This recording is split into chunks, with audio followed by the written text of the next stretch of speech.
What is up, you guys? Welcome back to my channel, and if you're new here, welcome to my channel. And what I was gonna say is welcome to another True Crime Sunday. So today is part 3 of the Tim Jones Jr. case, and hopefully I can fit it all in the one video, because in this video we're gonna be talking about whether or not Tim Jones Jr. was found guilty and whether or not he's going to be sentenced to death, or whether or not he is going to be put in jail for the rest of his life without the possibility of parole. This is a video that I left myself with a lot of time to make, but I find myself only now being able to make it only because I'm pushed, because Sunday is coming up, and I've sat down to make this video a couple of times, but each time I cry. I just get very emotional in like the research that I've done for this next part, because in the pre-verdict trial there was not a lot of personal stuff. We didn't really get to know the kids, and for me, being a true crime junkie, I hear about dismemberments, I hear about people being brutally murdered, and while I know that it is sad, I don't react to it emotionally because I've been so, I guess, desensitized to hearing the words like dismemberment and things like that. So you don't really get to know victims in a personal manner, but in this case I did, because this next part we're going to talk about are all the witnesses that are here to say whether or not they want him to die, and then also the people who are obviously here to advocate for the children. So let's get into it. The part where we left off was when the jury had left for deliberation. They came back with a verdict of he is guilty. So they didn't choose the verdict where it says he's guilty but mentally ill. This jury believes that Tim is not mentally ill and that he is guilty. I personally leant more towards the fact that he's guilty but has a mental illness. So they had the option of 4 options. So there was guilty but mentally ill, and then there was not guilty by reason of insanity, and then there was not guilty. So I was more leaning towards he's guilty but he's mentally ill. I don't believe he has schizophrenia. I know his mum has schizophrenia, but I just personally believe that he has what I have, borderline personality disorder. I do think he's guilty. I don't think he has schizophrenia. I do believe that he is mentally ill though. So that was the verdict. They came back with that verdict.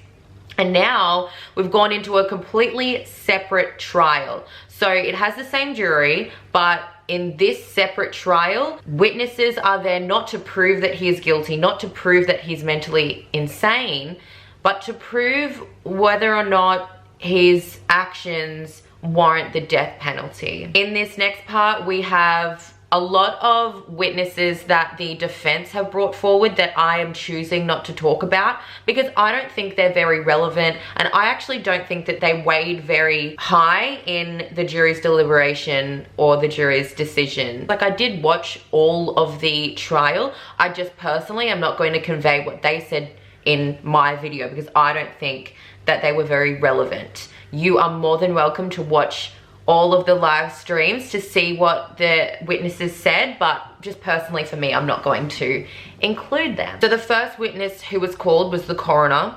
She was called in the pre-verdict trial. However, I decided not to include that in my videos because I don't think that that is a necessary part of this trial or the trial that I spoke about in my first videos. I have already told you the details of what happened, but I'm not going to talk about everything that I learned in the coroner's report, because it's disgusting, and it also is just not necessary. The general gist of the coroner's report, or at least of what he did, is that each child was, obviously you guys know how the children died. If you haven't, then you need to watch part 1 and 2. But each child was given their own garbage bag, and in each garbage bag there was the bodies, but also their personal possessions. So that's important to note if you didn't already know that. So in the live stream, they were talking about, well, at least the coroner was talking about photos, which the jury saw, but the live stream didn't show, obviously, because that would be against YouTube's terms and conditions. So while they were talking about the photos, the live stream was focused on the courtroom. So you could see just some random people in the pews In none of the live streams can you ever see the jury. Their identities are protected, but you can see random people in the pews, random people in the seats. And then you can also see Tim, his defense, and you can see the prosecution on the separate table. While these photos were shown, there is a man that you can clearly see who's saw these pictures that they're showing in the courtroom. His head is in his hands and he's crying the whole hour that the coroner is up on the witness stand.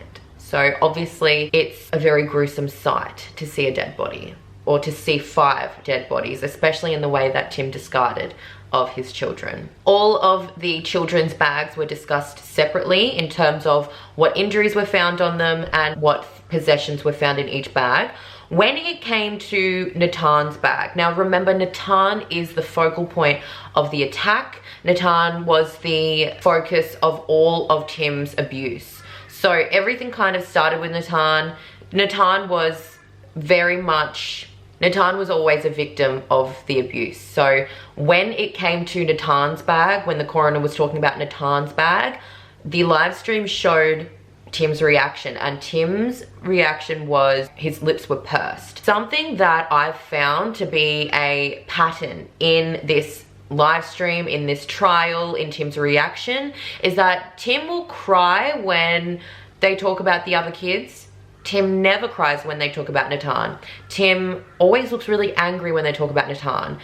Tim has this same look when he looks at Joy, the babysitter, when the teachers are up there, especially the teachers who reported Natan's injuries. And Tim will cry when the other kids are mentioned. Tim cries when Amber goes on the witness stand. Tim cries when his family goes up on the witness stand. But whenever Natan is mentioned, his lips are pursed. He looks very angry. So right now I'm going to name the children and the age that they were when they died. We have Mira, who was 8 years old. We have Eli, who his full name is Elias, but we're gonna call him Eli because that's what everyone knew him by. And he was 7 years old. Natan was only 6 years old when he died.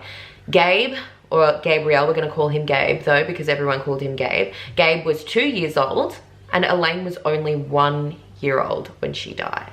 The next witness to come up on the stand is Janet, who is currently a principal, but at the time she was a school AP. She said that at the time that she met Mira, Mira was a little bit behind academically, but they were working on giving Mira a little bit extra, a little bit more support. All of the kids had a leadership book, and a leadership book is basically a big folder that has all their awards, all their data, all their goals, just an accumulation of all their stuff during the years that they were at school. And every single child has one of these that goes to that elementary school. But this particular teacher had a very close bond with Eli because she was actually the person who, even though she wasn't a teacher at the time, she was just a school administrator, but every year the administration and teachers are able to choose a student who they think should be a focal point to get a little bit more extra support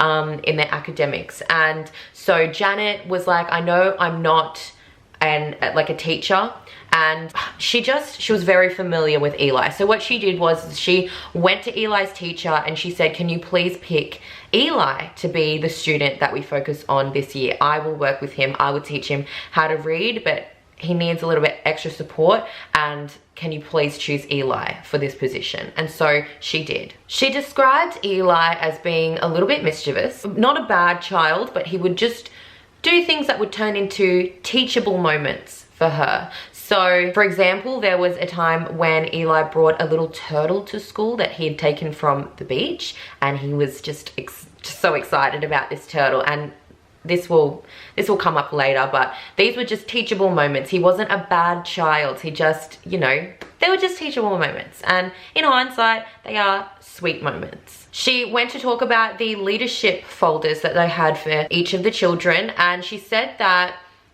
with all of the awards and things like that, they did send a copy of the awards and celebrations home to the parents, but they kept all the originals. And that's what we're seeing in all of the evidence, is the originals of all the awards, all of their goals, all their drawings, all their photos, all of the stuff that showed who these kids were. all of the things that showed their journey throughout primary school. And in one of the folders, she read out all of Mira's improvements. Mira, even though she started off the year with being really behind, she worked with teachers and she really loved to learn, and she got so many awards for improvements. And by the end of the year, she ended up being one of the highest in the class for mathematics. So just goes to show how much she loved to learn, and she improved so well, and she was awarded for that. After the murders of the 5 Jones children, the school actually dedicated an entire room to the children, and it's really touching because the whole room is beach themed. So all the walls are painted with sand and trees and the ocean, and they have 5 little turtles too. They painted 5 little turtles on the wall because Eli brought in turtles.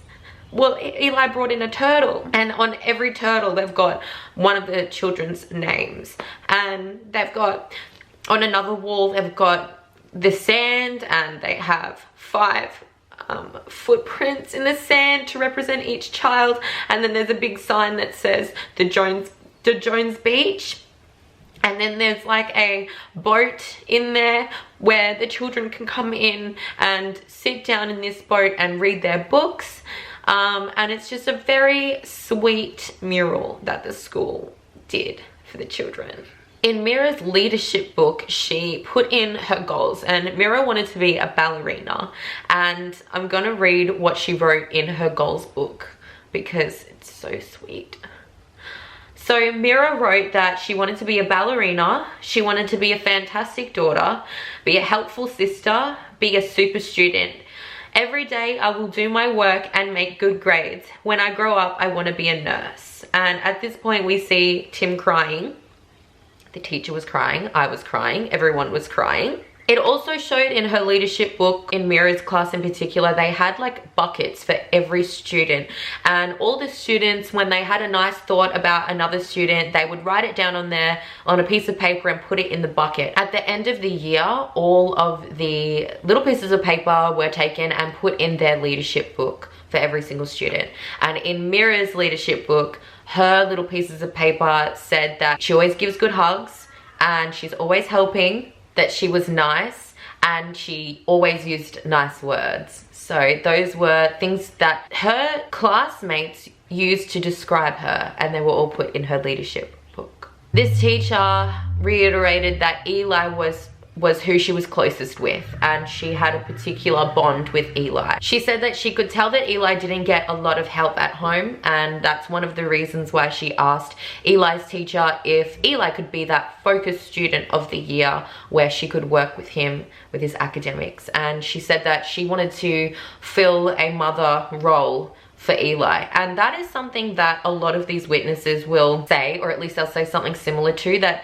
They felt that each child, because every witness had a special relationship with a different child, so they all had different things to say about the different children, but each one of them always said that they could tell that the child didn't have a mother or a father that really was available to them. And so each witness said that they were filling a particular role for the children, and this particular teacher said that she was trying to fill a motherly role for Eli because she felt that he wasn't getting enough love. She said that she had precious memories of teaching Eli how to read. She said that when she went to his classroom, his face lit up when it was time for her to take him. And she would take him to quiet places like her office so that he could read and he could really focus on learning how to read. Glue. The letter U can make it sound, it sounds like its name, U. Okay, so glue. Glue. A. Camp. A.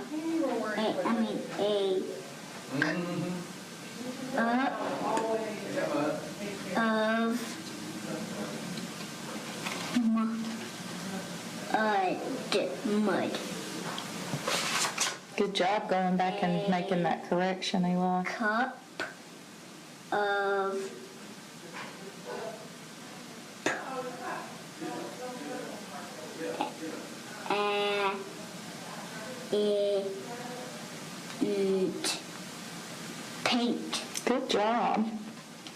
and that word doesn't say anything, does it? You don't hear it sound. No. A cup of bugs.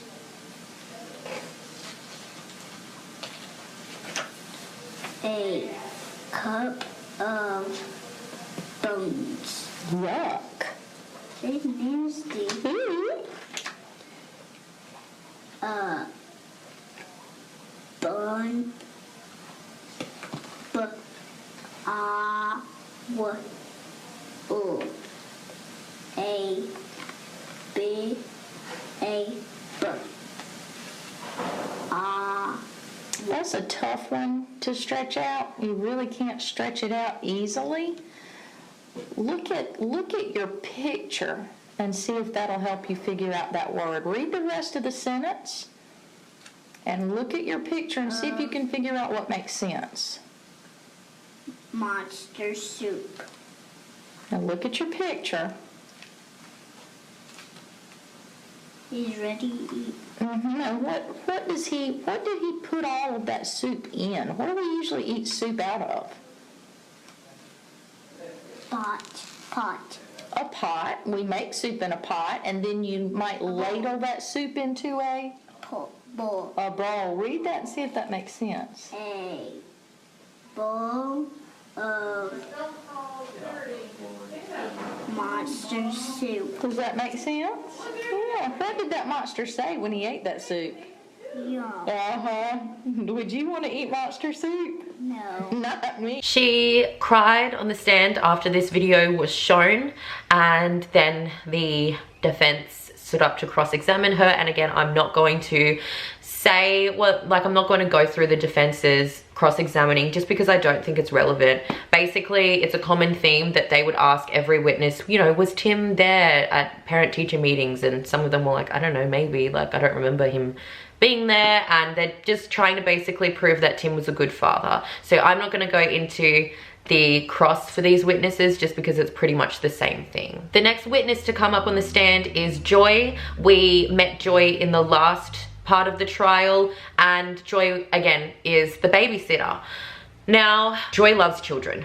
You can tell that just by watching her on the stand. She particularly loved these children. She said that Gabe and Elaine were just learning how to walk, just learning how to talk. Now, because Gabe and Elaine were only babies at the time, she said that while the older kids were at school, that she spent a lot of time with Gabe and Elaine, and both of them always wanted to be helped. Joy described Mira as a helper. She always wanted to help with the babies, changing the nappies and cooking and all of that kind of stuff. And she said Mira was always holding Elaine, and that Mira and Elaine had a very special sister relationship. Mira was always holding Elaine. She described Nathan and Eli as being obsessed with finding frogs. Now, they did show pictures of the kids with their friends, but I'm not going to include that in my video. I'm going to try and crop a lot of them out just because the kids that they're with are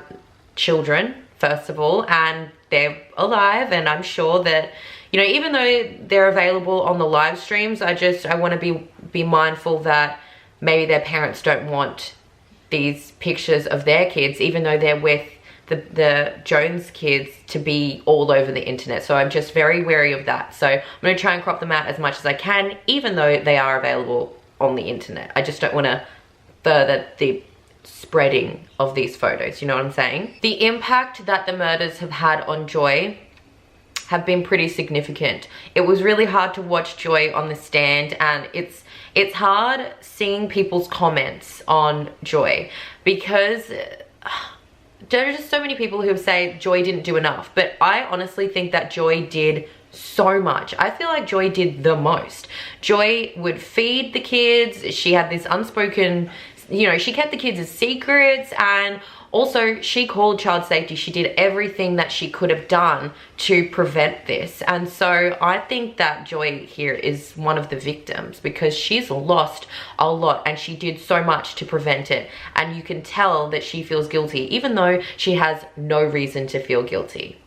The internet can be a really cruel place. The next witness to come to the stand, name was Jacqueline, and she was Eli's teacher. She said that she had a very special bond with Eli. He always sat at the front of the class so that he could be close to her. They ate breakfast together, they ate lunch together. And again, she's saying that she was trying to fill a kind of maternal role for him because she felt like he wasn't getting that elsewhere, and that's the same thing as what the previous teacher had said. So it's pretty clear that people were seeing, hey, these children aren't getting it at home, and there's a pattern starting to form of everyone trying to fill the needs of these children, and it is heartbreaking. This teacher described Eli as being pretty popular. He always wanted to help. She said that if ever there were so they have a buddy system where they would read together, and there's always an odd child out because there was odd numbers in the class, and Eli was always the person to be like, you can read with us. And he was just always wanting to learn. As we learnt from the last teacher, he loved to learn. And so there's a picture in here, and I tried to cut out all of the other kids, but basically Eli's in awe because the class is being shown a robot, and he is just like captivated by this robot, and I just think it's the most blessed photo I've ever seen in my life. Also, they had this system where older kids would come and read to them, or at least try and teach them how to read, and it's called the like buddy system. And she said that she always had to correct Eli because Eli always called his buddy his big brother, and she was like, no, he's your reading buddy, and she was like, no, he's my big brother, and he was just adorable. This is when this particular teacher brought out Eli's leadership book. We all know what that is by now. And in the leadership book, there was a piece of paper. It's a drawing where Eli is talking about his older brother, Nathan, and I'm going to read that for you. So Eli wrote, I love Tan, because everyone calls Nathan Tan. So he says, I love Tan because he gives me things to play with, and he gives stuff that I want.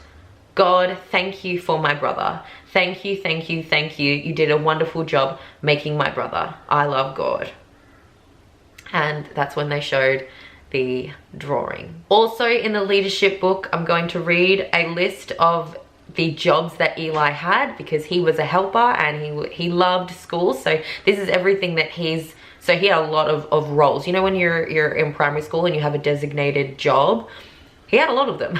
I never had one because I was never the hi teacher kind of thing. I was more of a like, oh, teacher kind of thing. So this shows that he was a very outgoing, loving school kind of child, but his roles were that he was the line leader, he was the door holder, he was the messenger, he was the teacher's assistant, the class blogger, the water counter, and there were more. I just couldn't make out what she had said. So that's a lot of responsibilities for this child, and he loved it. In his leadership book, I'm going to read another thing that he wrote because he just loved his roles. So he said, I am the line leader because I do hip and lip every day, the end. And this is what hip and lip means. He just wanted to know stuff. Those are lima beans. If you soak them long enough and you pop them open, you can see the sprouts on the inside. And you can see him here investigating with his magnifying glass the inside of those lima beans. Sister Eli, you remember? Yes. Yes, ma'am.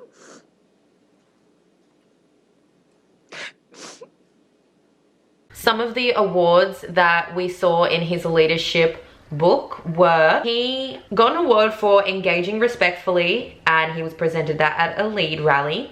He got the Mr. Goodbar Award for being a good friend, and he got the M&M Award for being marvelous and mighty. Now, something that everyone notes about Eli is that he loved superheroes, anything superhero. There was a time when they had like a firefighter come in for Careers Day, and he thought that he was a superhero because he was saving people. The effect that losing Eli has had on Miss Moran has been pretty tremendous. She says that some days are easier, but most of them are hard because she sees all of Eli's friends, and she says that sometimes Eli is there, but it's hard for her to put it into words. And I kind of understand that, kind of seeing his friends and being reminded of him all the time and just feeling his presence around, but knowing that he's not actually there, and that's heartbreaking. Loves me. I like PE and I like my teacher. The end. He states 288. My year in first. Yes. Yes. We did that at the end of the year together just to help them remember their whole year. So if you go through it, it'll just have different things like what his first grade favorites are, who he liked to eat lunch with, what he liked to eat, all about his school. What does he say about his lunch? My favorite lunch in first grade is pizza. And then he's got his little lunch buddies down here, and this is his little group of friends. Noah and Connor, Sebastian, and you can see his cute little Drawing of Yeah, them. he was so great at drawing. And in the picture of them at lunch, did he draw pizza? He did. They're all holding pizza and looking happy. All right. My teacher. Well, there we are. You know, holding hands. He drew a picture of the two of you holding hands. My first grade teacher's name is Miss Moran. One thing I'll never forget about Miss Moran, I'm sorry, is she's the best teacher ever. I wish I had Miss Moran to teach next year. My teacher made me smile by the door when we would be shaking hands. Is that something you Again, I'm not going to talk about the cross-examination just because it's pointless. So now we are going into Natan's witnesses. So the next person to come up on the stand is Jonathan Stone, who is Natan's teacher. Now note that Jonathan Stone was the main teacher, but then there's also his assistant. So we'll hear from both of these people on behalf of Natan now. So when the prosecution asked him about Natan, he was quick to say, "We call him Tan." And he described Natan as being like, he always had a smile on his face. And he said that sometimes, and more to the end of it, he felt like Natan was smiling, but he wasn't sure if he was actually happy. Mr. Stone said that, of course, he has a close relationship with all of his children. It was only a really small class, but he said that his and Natan's relationship was closer because he felt like he wasn't getting it at home. So here is another teacher in a completely separate class with a completely separate one of these children who is saying that they were trying to fill a role for one of these children because they didn't think that they were getting it at home. So Mr. Stone was trying to fill a fatherly role. Mr. Stone has a child. So he said that that's how he kind of could tell that Natan needed something extra. And so he would always give Natan hugs. He would always say it's going to be okay because he could tell that things weren't okay. Yes, sir, I was. What were you trying to be? I was trying to make him feel loved and wanted and try to make him have a normal life. When he walked into that school, I wanted him to be a part of a family, and I wanted him to leave the school knowing that if he had problems at home, when he came back the next day, he was still part of a family. He said that in the beginning, especially because it's a K-5 class and it's the first year for these kids, and usually the parents are really involved and really wanting to kind of know what their kids are doing. But Mr. Stone said that Tim never actually ever praised Natan. He never asked the teacher how Natan was doing academically, and he thought that was just very strange. At one stage, Tan told his teacher that his father made him do burpees and run on the spot, and the teacher, I guess that's when Mr. Stone kind of got the idea that, hey, something's not right, because he said, I was doing CrossFit at the time. I know that that's usually something that adults have trouble doing. But here we have a 5-year-old saying that he's forced to do burpees and running on the spot. How they had their communication with the teacher, obviously, between teachers and parents. So obviously they had the emails and things like that, but the children had a folder that they would bring home weekly and daily. So every day there was a behavior thing that went home. And this is where the assistant, the teacher's assistant, which we'll hear from soon, would put in a smiley face or a sad face. The smiley face was if the child was behaving, everything was all good. And then the sad face was maybe if they were talking, they were disengaged, or they weren't they weren't paying attention. And so something that had happened was that Mr. Stone realized that every time they gave him a sad face, he would come in the next day, he would be just emotional, and he would be very withdrawn and kind of sad and a little bit worrying, like scared. And so he actually instructed his teacher's assistant to stop giving him sad faces, even if there was trouble in the classroom. He said only give Tan smiley faces, because he could tell that he was coming in after getting a sad face, being very like he could tell something was happening at home. Mr. Stone said that Tan loved everything about school. He loved learning, and his favorite thing to write about everything is Woody from Toy Story. Now, we know this already because in the pre-verdict trial, they actually showed his favorite Woody doll, which Tim had smashed, and I believe was also in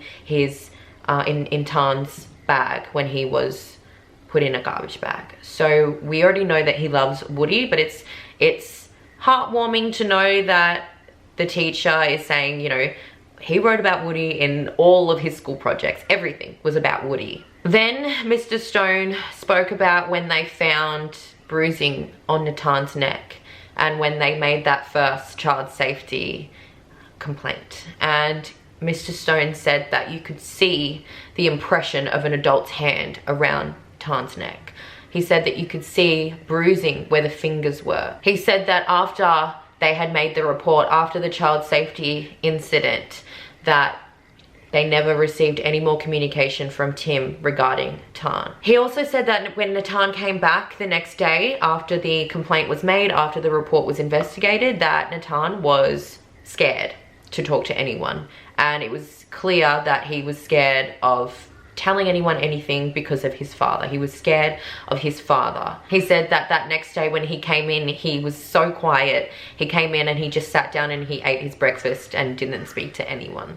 Mr. Stone then talked about after this incident how they could never ever get any of his homework signed off by Tim. He just wouldn't do it. And then an incident where the folders that their communications go home in every single day is in one of those really heavy, hard plastic folders that a child would not be able to rip. And he said that after the incident, Natan brought in his homework folder and it was ripped in two. And he was asked what happened and he said that his father did it. Now, quite possibly the saddest thing about this case and about this particular testimony is Natan's graduation. So he said that every single child who was graduating, they had a gown and a cap, and every single one of their parents were there except for Natan's. So nobody showed up for Natan. And he's got a photo of his graduation and no one is there with him. So that's heartbreaking. So Natan is the only child that didn't have anyone show up for him. So while Mr. Stone is talking about Natan, you can see in the live stream like how Tim's face is, and Tim looks angry. In all of the other teachers' testimony about the different children, he was crying. But in this testimony from Natan's side, Tim just looks angry and he hasn't cried once and he isn't crying and he won't cry anytime Natan is brought up. On Natan's graduation certificate little award thing that he got, they showed it on the screen and it's pretty obvious it's child's handwriting and it was identified as Natan's handwriting, but he wrote for himself good, as in like good job to himself. And that's so sad. So even though no one showed up for Natan's graduation, he was really excited to graduate. And then the prosecution asked Mr. Stone why he was leaving the school. And here's why he's leaving the school. Do you remember getting the news that he had been murdered along with his siblings by his father? Yes, sir.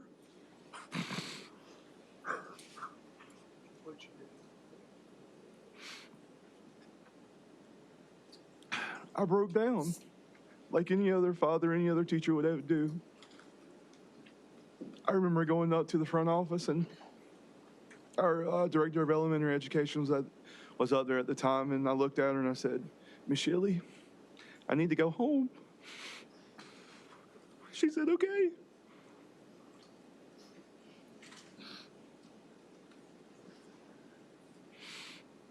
At that time, I had a 2-year-old, and he was with Grandpa because my grandpa's his babysitter. And I went straight from the school, picked him up, and just grabbed him and held him.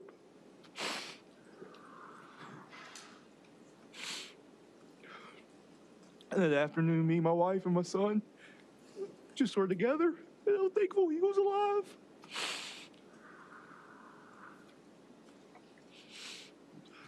You ever gotten over this death? Yes and no. After the initial response that what happened, kind of was hush-hush for a while, and I kind of got over it. But then when everything came back, it just hit me like a brick wall. You walk the halls of Saks Gotha. Yes, sir. What, if anything, do you feel or see? I see him every day in his little white T-shirt with his little pizza stains on it. I see him walking down the kindergarten hall, and I look at, he's there 1 minute, the next minute he's gone.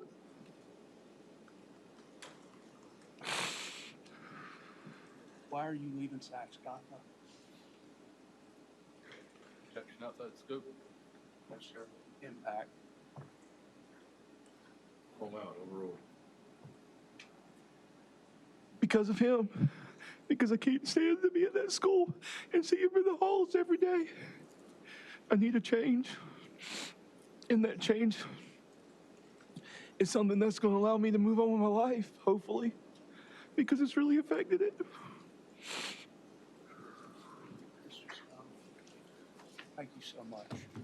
Thank you. The next witness to come up on the stand is the teacher's assistant. This particular witness, I think it's really interesting to see how different people react with their grief. We've seen Tim Sr., who obviously, you know, his son is the murderer and those babies were his life. So you can see that he is just in turmoil, and he's the kind of person who will cry, but he will drink water every time he goes to cry. He'll drink water, he will try and like toughen up. And then you'll see people like Joy, or even people like the last teacher that we spoke about, Mr. Stone. He cried, he was just rambling, and that's how he deals with his emotions. And then we've got the teacher's assistant, and the way she's dealing with her grief is that she can't talk. She stutters, she tries to keep her answers really short because she's crying the whole time. So it's just, yeah, it was really hard to watch this testimony. She couldn't really get out a lot of words. I loved him just a little bit harder.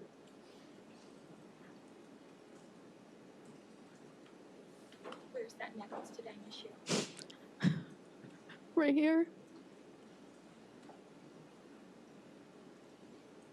Is it possible for you to describe the impact of Natan's murder on you personally?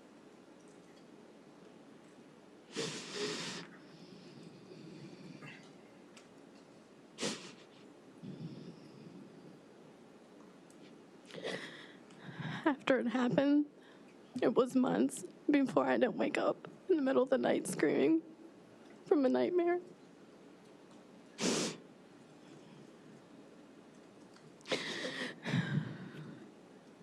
And to this day, I feel guilty. Say you feel guilty. What do you mean by that?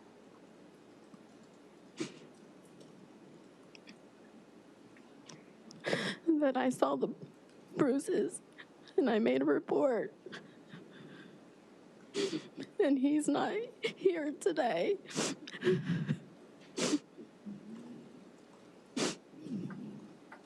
Thank you, Michelle.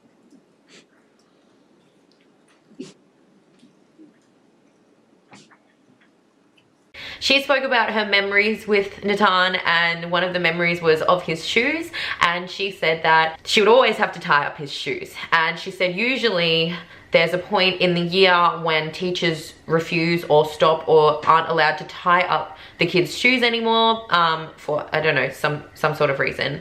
But she said that she couldn't do that with Natan. She said that she had to keep helping Natan. And she said that because Natan's shoes were never ever replaced, that the shoelaces were worn down to basically stubs. They weren't even going through the last hole.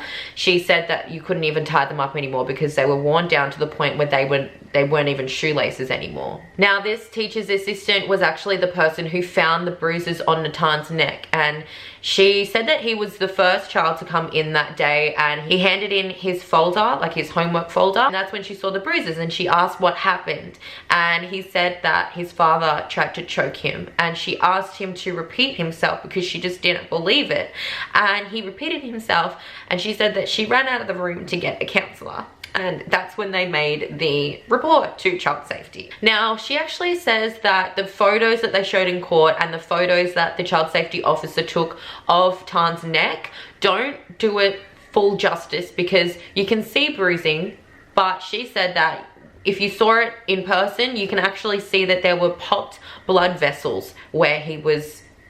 Now, just like his brother, he had a lot of awards in his leadership book, just like his brother and his sister. Now, I'm going to read off some of the jobs that Natan had. Remember, these kids are in different classes, they're different year levels, but a pattern that we see here is that each and every child just involves themselves fully, immerses themselves fully in school, and they take on a lot of responsibility because they love being at school. And so I'm going to read you a list of Natan's jobs that he asked for and that he did. So in the leadership book, it said that Natan was the messenger, he was the line leader, he was the library book returner, and he was the greeter for when visitors came to the classroom. And he was also the class weatherman. So this job meant that he would stand at the window every day and describe to the class what the weather was looking like. Is it sunny? Is it cloudy? All that kind of stuff. He also got some awards in his leadership book. So he had the Awesome Artist Award. He had about 5 different Computer Lab Leader Awards. He had a Music Award, and he had another award for bringing in something that he wrote from home that he brought into the class. Now, the teacher said that at the end of all of this, he would become really emotional, really easy to upset, and even Mr. Stone in his testimony actually did say that, you know, there was a point when Natan was very emotional and he was crying, and Mr. Stone said that he went to go pick Natan up to give him a hug, and he said that Natan, a 5-year-old boy, weighed, he was just so light. He felt the same weight as his 2-year-old that he had at home. We're concerned about Natan not eating enough. All the time. Tell us why. He would often come to school with a piece of pizza, or he would come to school with a piece of bread and grapes. He would also come to school with those meals, and towards the middle of the school year, he actually had a water bottle that broke, and after the water bottle broke, he didn't have anything to drink, so me or Mrs. Shear would always get him a cup and fill it up with water so he would at least have something to drink. Also, during our snack time and even breakfast, if he was hungry, we would always be willing to give him extra food because he would often say that I'm hungry, Mr. Stone, or I'm hungry, Mrs. Shear. And we would go to the cabinet and get him food so he would be able to eat and have that food in case he didn't get it at home. Did you ever notice anything about his weight? Yes. There was one instance towards the end of the school year where he was very emotional one day and he was just on the floor and he was crying. So that day I picked him up to try to comfort him, and I noticed that he was very, very light. I had a 2-year-old at the time, and he was the same way as my 2-year-old. Now, the next witnesses that would come in, I am not going to go through their testimony. I did watch the hours and hours worth of testimony that they provided, but I don't think these people are relevant, and I don't think that they would have weighed heavily on the jury anyway. So the witnesses that they brought in was someone who was doing security at the prison that Tim's at, who basically just testified that he wasn't a problem prisoner. And then the next person who came on was a minister who said that Tim still has a lot to provide for the community. He could help people if he is kept alive. And then the next person to come in was this lady who, it was a psychiatrist, and she was basically trying to say that Tim is schizophrenic. And I kind of feel like that was just pointless, because we went through literally days and days and days and days and days of experts, different experts saying that he's not schizophrenic, and the defense provided so many experts already saying that he is schizophrenic. And by this point, we don't need to prove that, because that part of the trial is over and we already determined that he is not schizophrenic. So this whole hour of testimony was just pointless, and honestly I think was just a waste of the defense's money, but whatever. And then we had another witness who literally was there for hours and hours and hours and hours, and I listened to all this testimony thinking, what does this have to do with whether or not Tim should live or die? And basically her role was looking at the family tree. And I will say that it was interesting, but I don't think it's relevant. She basically went through the family tree and all the people in the family tree who were schizophrenic and how that passed on to Tim. And also talking about Roberta, who we've seen testimony from, who is Tim's grandmother.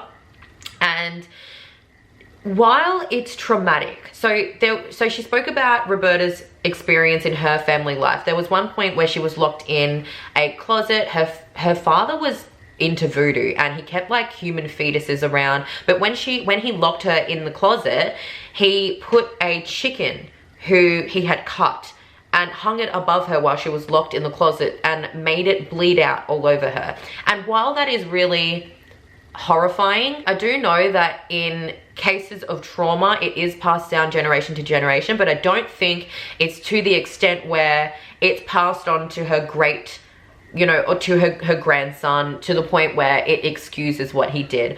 I feel bad for her. I feel for her. However, I don't think it's relevant, and I don't want to seem like I'm coming off as cold to her, because I definitely think her experiences are valid. I just don't think it relates that closely. I do know that it is passed down, trauma is definitely passed down through generation, but I don't think it is that relevant to the extent to which they're trying to prove it. So I'm not going to go through that testimony. You are more than welcome, again, as I said, to go through the live streams yourself. But in my video, I'm not going to be talking about that. Now, the next person who goes up onto the stand is Tim Sr. He has aged very quickly. He's lost a lot of his hair. He looks tired. He looks disheveled. He looks like he is not coping well. And I feel for Tim Sr. because it's just a really horrible situation for him to be in, you know, because he is the father of the murderer, and he also was basically those children's dad. Basically, like he filled that role when they were visiting him every weekend, and obviously those are his grandbabies, and so he's got this internal battle. And I'm sure he's seen some of the comments that stupid internet people have left on all of these live streams, and it's a horrible place to be on the internet while you're dealing with trauma and grief. Tim Sr. spoke about how he built a pool for the kids. The kids spent every single weekend with them, so it was basically like they spent every weekend with grandma and grandpa, and yeah, they were very heavily invested in their grandchildren. Tim Sr. said, I do believe I was a good dad to Tim Jr., but I feel like I was the best grandfather to my grandbabies. And you can see it in all of the pictures, all of the videos that they showed with Tim Sr. and his grandchildren.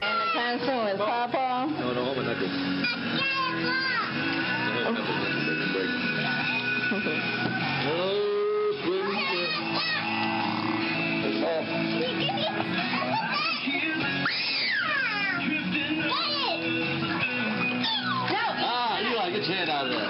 That's good. Yup, keep it in, honey. That'll hurt you. Get back in the water.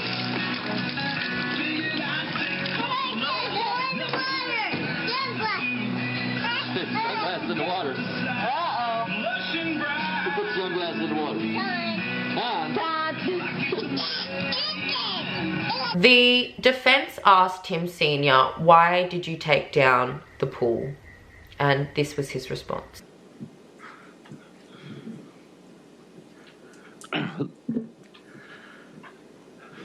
just couldn't have it up. Because the Hurt too much.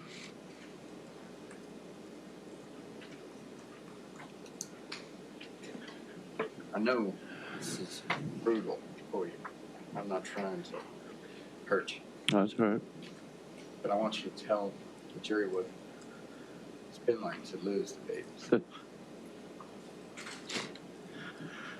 Live in hell.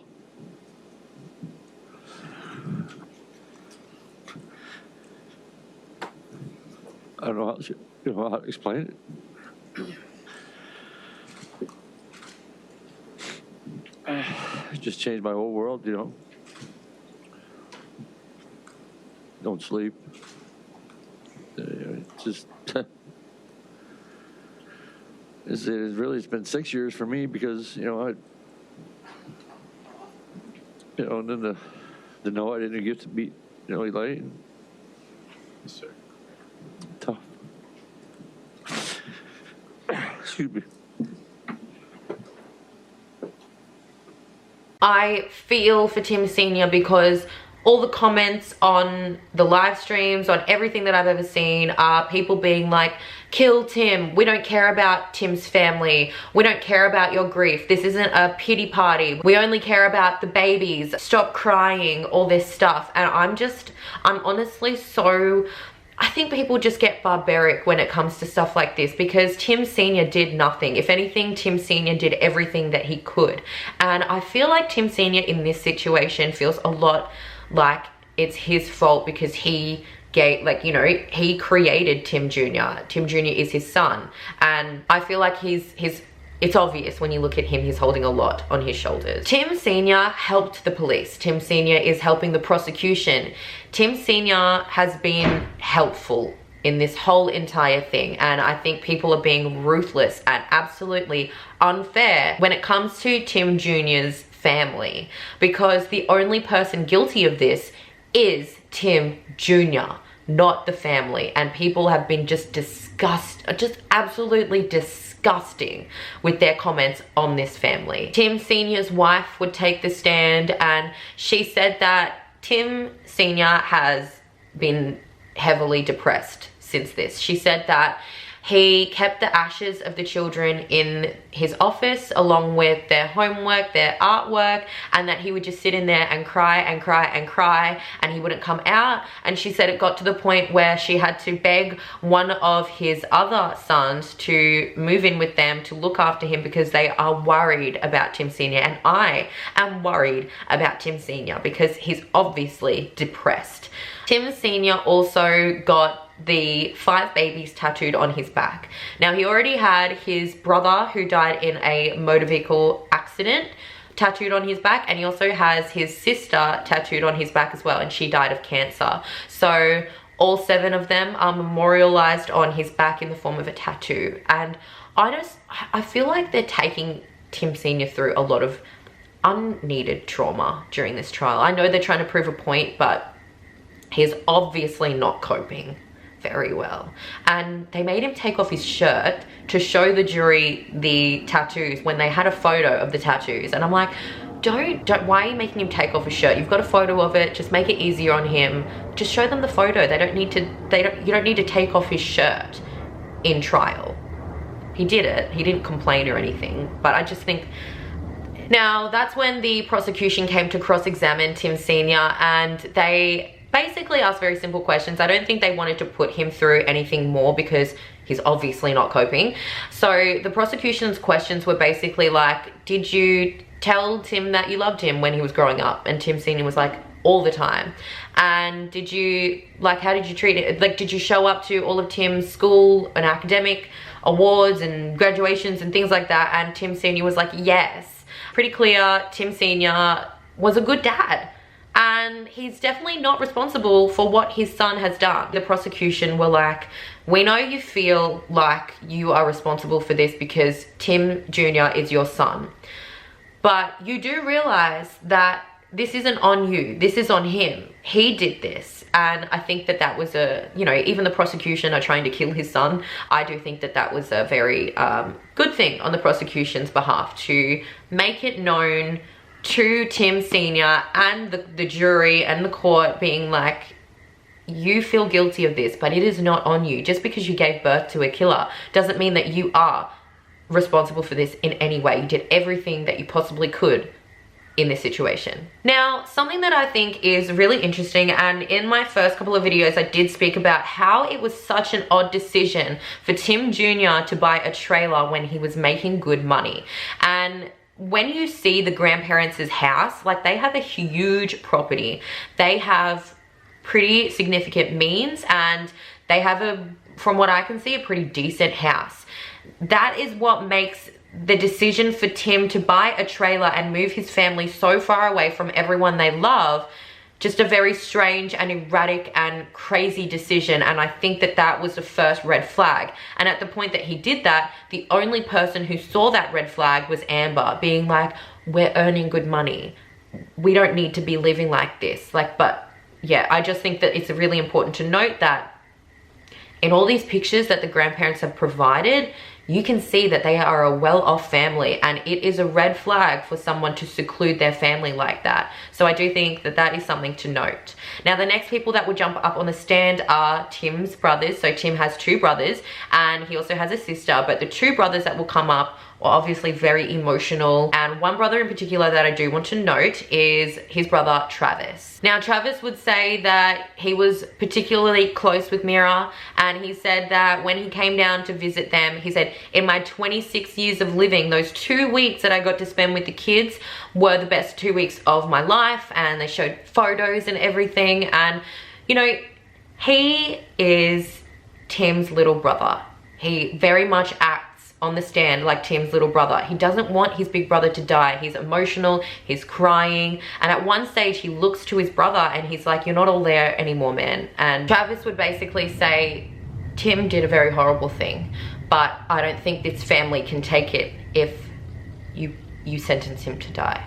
And obviously Travis is his little brother. He's crying, he's very emotional, he doesn't want his brother to die, and I can see that. The next witness to come to the stand is Tim's sister, Jackie, and she was the one who had to organize the memorial for the babies, because obviously Tim Sr. is depressed and no one could do it. So she organized everything to the smallest detail. And at the time of the memorial, when she was organizing it, she didn't actually realize, but she was pregnant. She was pregnant, and when she found out, she couldn't tell anyone. She didn't know how to deal with it. She actually moved away, and it was weeks before she told anyone that she was pregnant, because the date of her conception was the date that the children died. She said that when she was organizing the memorial for the children, that she didn't want anyone wearing black. She said that they wanted everyone in their Sunday best, big bright colors, because she always took the children every Sunday to her church, and the children were very well known in her church, even though it wasn't a Pentecostal church like Tim was. Apparently Tim didn't have a problem with them going to a church that wasn't Pentecostal. So she made sure that everyone wore big bright colors at the memorial, and there was press at the memorial, well, outside of the memorial when they released the balloons. And in one of the videos, you can look this up, in one of the videos you can see Tim Sr. breaking down, and you can hear him saying, I can't handle this. She said that when her baby was born, she still struggles, because she looks at her daughter and she says that she's got this beautiful long hair and it reminds her of Mira. And then sometimes the way that her daughter acts kind of reminds her of Natan. And she said that the way her daughter wants to dress sometimes, because she only wants to wear the best, like her favorite clothes like are always her best dressed clothes. And she said that that reminds her of Eli, because he always wanted to wear a button-up shirt. She says that she now lives in fear that if she is away from her daughter, that something might happen. And she said that she struggles with testifying because she's so far away from her daughter, and she's scared that maybe an accident will happen and she won't be there. She said that what happened to the babies definitely affects the way that her parents act towards their grandchildren, because they are terrified that something is going to happen to the children. And she says that every single day, the grandparents will take her daughter and basically force her out of their house and say, you go and relax for half an hour. because the way that Tim took the baby's life was just very sudden. There was no warning signs, and they basically forced her to relax half an hour every day, even though she feels anxiety about leaving her daughter. You can tell that what happened to Tim's children now affects how they cope with life today, how they treat their other grandchildren. She said that she is angry with Tim because, not just because of what Tim did, but because Tim doing this took away things that she's always wanted. She said that she was angry that he took away the experience she wanted in dancing with all of her brothers at her wedding. She said she's angry at him because he'll never be able to meet her daughter. She'll never be able to get a hug again. She said that by doing what he did, he took away things and experiences that she's always wanted. She says that while she loves Tim, she hates what he did. And she also says that sometimes she can't let herself feel it. She says she doesn't understand. And I don't think anyone can understand, but I can see the internal struggle that she has because she loves Tim. She says on the stand she doesn't want Tim to die. She does attribute that to her not knowing what it will do to her father, Tim Sr. But you can tell that she doesn't want Tim to die because she loves him as well. This is when Amber Kaiser comes to the stand. In my opinion, Amber is the most important witness to come on this stand. The most important person to have a say on whether or not Tim dies, because she is the mother of all of the victims. Something important to note in terms of Amber is that in the pre-verdict trial, a lot of things were said about Amber that she couldn't actually stand up for herself in. Like, she couldn't refute that because obviously no one is allowed in the courtroom when the pre-verdict trial is happening unless they're subpoenaed to be on the witness stand. So a lot of things, a lot of claims were being said about Amber that she couldn't stand up for herself and be like, no, this is how it was actually happening. You've got it wrong. So she wasn't allowed in the courtroom. She was learning things about the abuse that was happening that she had no idea about. She was learning it while the rest of us were learning it by watching the live streams because she wasn't allowed in the courtroom. So she said, I thought we were co-parenting. I didn't see what these people, like, if I had known this stuff, I wouldn't, like, yeah, I think you know where I'm going with this. She didn't know. She thought they were co-parenting, and she said that most of the abuse was towards her when they were married, and he was always good to the children when they were married. Amber went to say, you know, I've had 8 babies with Tim. 5 of them were healthy, 2 of them were miscarriages, and 1 of them was stillborn. And she said, it's a lot of loss to go through. And she began to cry, and she was like, and now I have none of them. She said that Tim didn't show her children any mercy. She also says that her children loved him. When she first learned about what he did with the children, because she wasn't told, no one told her what happened in specific to her children, and she learned all of this through the live streams while the rest of the world was learning about it. And she says that she went through her head, and when she learned about it, she was like, I want him to die, I want him to die. And she said she wanted to rip his face off. Then she was like, when my feelings processed and things like that, she said, I still don't believe in the death penalty. After she learnt about things that he did to her children, she said that she went back and forth in her head on, you know, her feelings about the death penalty. This is when she looked at him, and I'm going to read out what she said, but she looked directly at him. No one asked her a question or anything, but I don't think anyone stopped her to say, objection, you know, you weren't even asked a question. I think that they let her do this because she is the mother, and she is the most important living victim in this situation. So I'm going to read to you what she said to him. So she turned to him and she spoke directly to him. She said, nothing justifies what you've done to my babies, but they loved you and I loved you. I thought if we could reach a point to make things work for our children, then we could. Then we would argue, and I would see that this Tim is the Tim that I can't be with. It was never a game. It was a legitimate back and forth, a fight emotionally. I hope for mercy for you, and I pray for you often. And that's when she looked at the jury and she said, "I say this all without excusing what he did." She then apologized to the jury. She said, "I'm sorry you have to go through this. I'm sorry you have to make this decision." She said, "I don't believe in the death penalty. I don't think it's right to take someone else's life in my hands." And she then also apologized to the Jones family for what they were going through. Not that Amber has anything to apologize for, but I think that she's basically just trying to say that she doesn't want Tim to, well, she did say, "I don't want Tim to die," but I also think that she's taking into account what that would do to the Jones family. So this is when the prosecution cross-examines Amber, and you have to remember that the prosecution really want the death penalty, and so this is when they walk Amber through her trauma again, and they make her talk about some of the abuse that Amber incurred in her relationship with Tim. And I think this is really important because no one really spoke about the physical abuse that Amber had gone through in the pre-verdict trial, because they were painting Amber as this like, well, where was the mother in this whole equation type thing, you know what I'm saying? And so I think it's really important that Amber get the opportunity to say her piece. And so I'm gonna read to you a couple of the things that she says that Tim did to her while they were married. So at one stage, he almost drove her and the kids into a truck because he was having road rage and he was playing a game of chicken with a truck driver. In another instance, he punched her so hard that he knocked her out.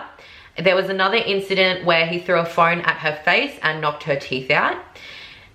She also says that on several occasions he would hock loogies and spit them in her face.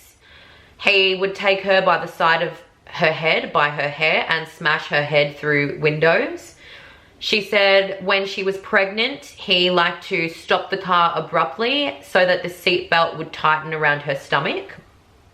She said that he would talk about chopping her up and feeding her to pigs so that no one would find her. This is when she starts talking about how the Jones family, as in the grandparents, how their residence was like a respite for her. She said that when they lived close to the grandparents, when they went there every weekend, that was when she kind of got some respite, where she would be able to vent or at least have a cry, have some space from Tim, where the children were being looked after by the grandparents. Tim was preoccupied. She had this respite to kind of break down a little bit. And when they moved away, she said that that's when things got worse for her because she didn't have that anymore. She didn't have that respite, and he moved them so far away that there was no one that she could talk to. She was isolated. In the pre-verdict trial, they, again, as I said, they made Amber out to seem like a really bad mother, and they made it seem like Amber missed all of these visits. And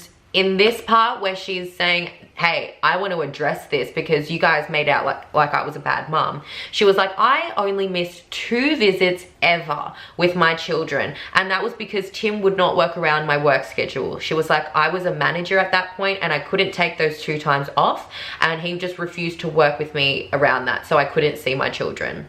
And she also said that she paid for every single visit.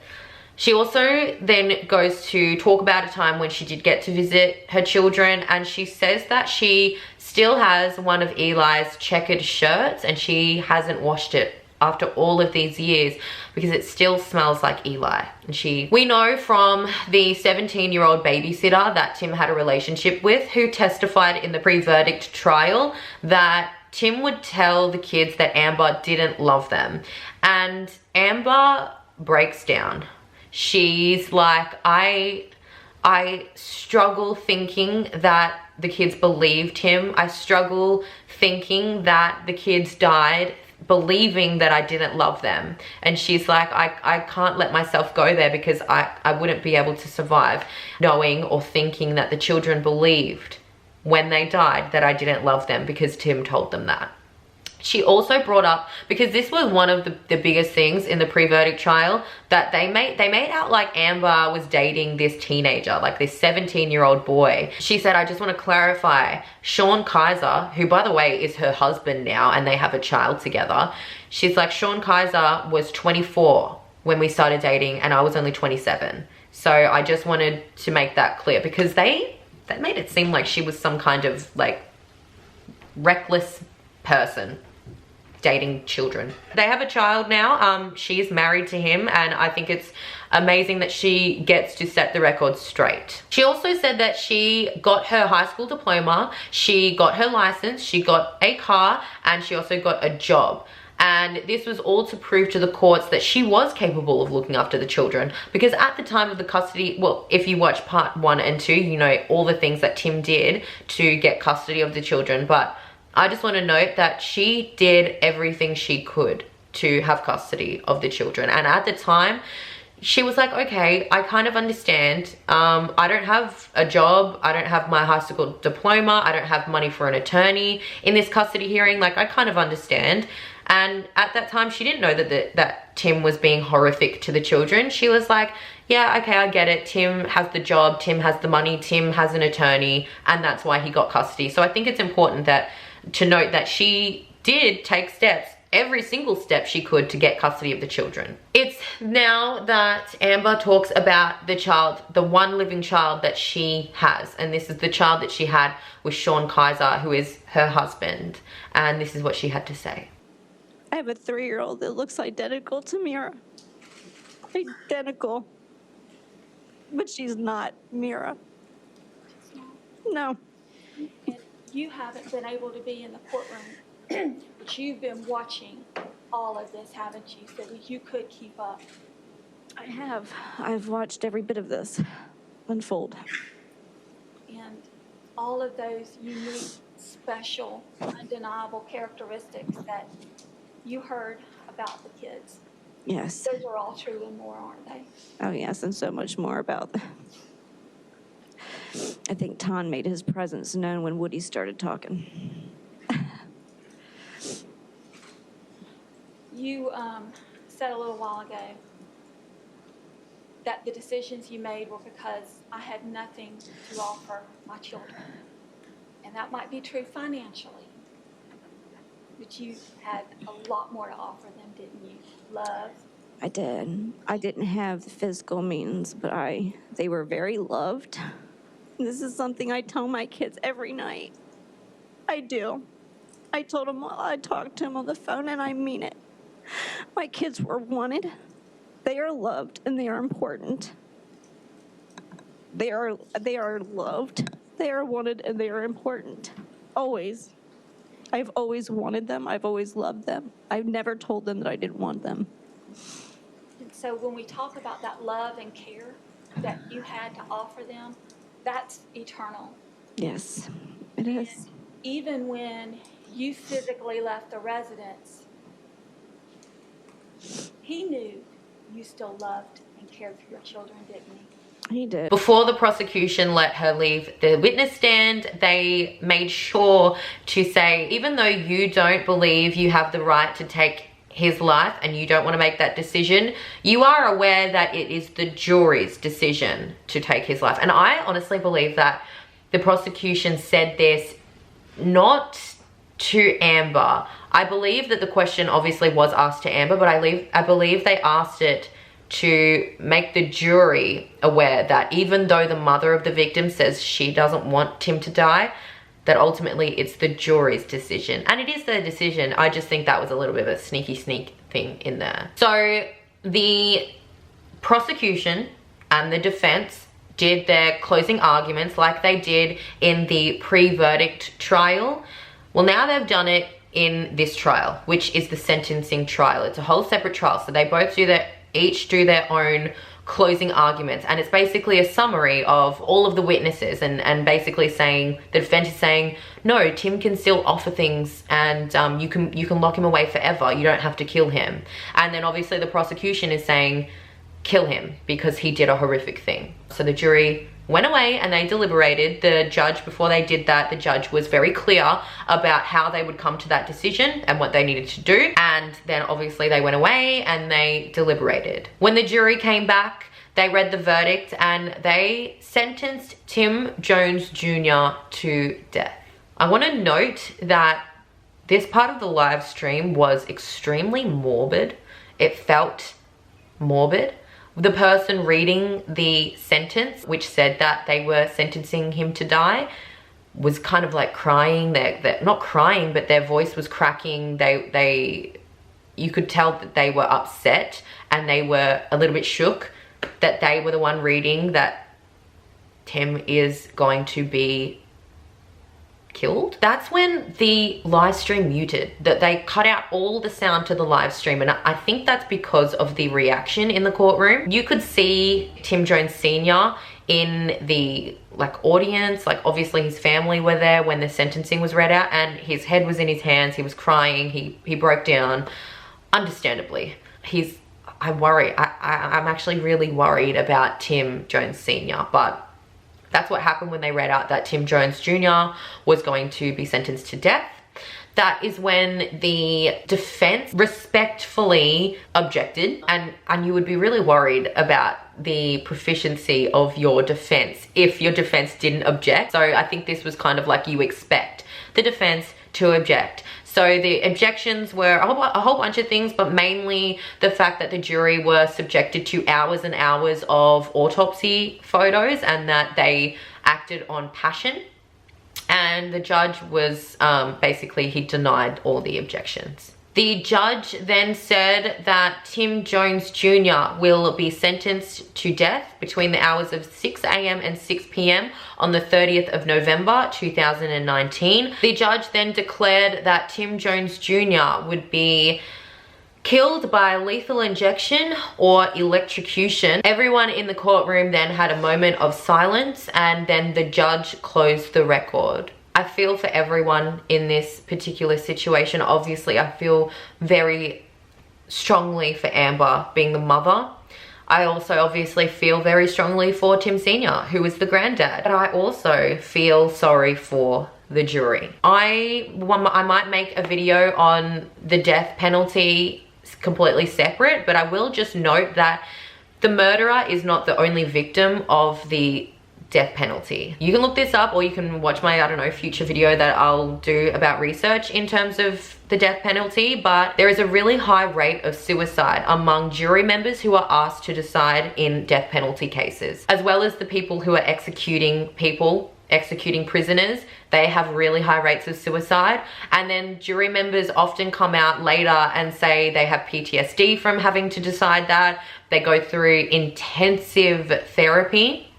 And also I think the number was 60%, but again, I'll do a separate video on this, but I think it was 60% of jurors who have decided whether or not someone's going to die came back and said that they regret their decision. And more often than not, obviously not in this case because Tim confessed from the start that he did this, but more often than not in death penalty cases, after they have been executed, a lot of them are found to have been not guilty. So that is another huge thing. So my issue with the death penalty is that not just that I don't believe an eye for an eye, because I don't believe an eye for an eye. I don't believe that anyone has the right to kill anyone, especially if you are punishing them for making that decision in the first place. My main concern is the fact that so many jury members and so many executioners commit suicide because of this. It is not a victimless justice system. This affects people on a huge level. And also, we're putting the Jones family through a lot by going to trial. And on top of that, I really worry that Tim Jones Sr. is going to not be able to handle this. I seriously worry for Tim Jones Sr. So there's a lot of victims, jury members. I just can't imagine, asking someone to decide whether or not someone else lives or dies. I just can't imagine what effect that has on a jury member. I can't imagine the nightmares that actual executioners go through, because the suicide rate between jury members in death penalty cases and executioners is so high. It is ridiculously high. But anyway, that'll be a whole other video, so I'm sorry that I just kept talking about it. Anyway, thank you so much for watching today. I hope you have enjoyed this 3-part series, getting a little bit of insight onto how the brain works and how trialing works and and all of this, like, it has just been such a hard thing for me to do. I love watching true crime, but it just got really personal, and I'm sorry I got so emotional. Like, I've sat down to film this video so many times, and I realized that there's no way that there's no amount of time that I put this last video off that I won't end up crying. So I know I cried a little bit in this video, but every other time that I sat down to do this video, I cried way more. So if anything, this is the best take that I've done of this video. If you enjoyed this video, please give it a thumbs up. If you want to be a nice guy and you like true crime, feel free to subscribe. I will put my head here. I put out new videos, well, 2 times a week. So one of them is like a story time or a challenge or a beauty video, or like does it work, and then every single Sunday without fail I will put out a true crime video. So thank you so much, and I will see you in the next one.